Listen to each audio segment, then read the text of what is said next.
再来看受到大水河影响，最近这3天苏花公路有代替的北回线，因为水泵线中断2解哦。工程人员透暝抢修，伫铁公路部分已经陆续部分恢复通车了。花莲县长徐正美嘛开记者会，伊是呼吁总统，望讲中央会当来重视花莲的交通问题。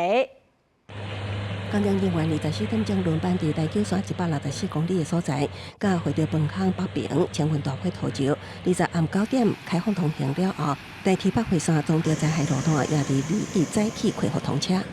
21日清晨4点20分抢修完成，和仁崇德间东正线于5点36恢复东正线单线双向运行。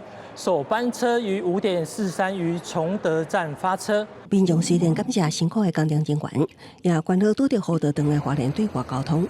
那这样每一次断怎么办？难道没有下一次再下一次吗？难道没有办法来帮我们解决这个问题吗？花莲县长徐正伟阁是召开记者会，指责中央无关心东部交通，落3日予花莲对外铁公路道断2摆，要求中央提出具体改善方案。赖总统，你没有看到吗？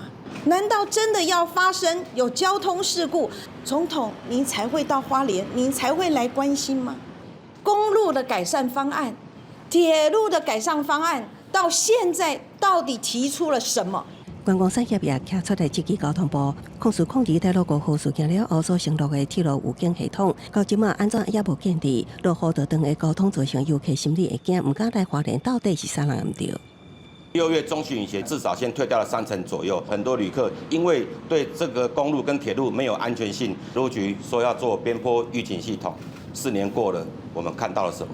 县府强调，目前铁公路虽然疏通，也毋过后壁也阁有大雨着步，唔知影对外交通什么时阵会长，这个路段会继续落石崩落，主要是因为控诉控3大地震了后，山顶的土石崩落严重，所以只要拄到大片雨，就会风冲泻落来。公视新闻采访报道。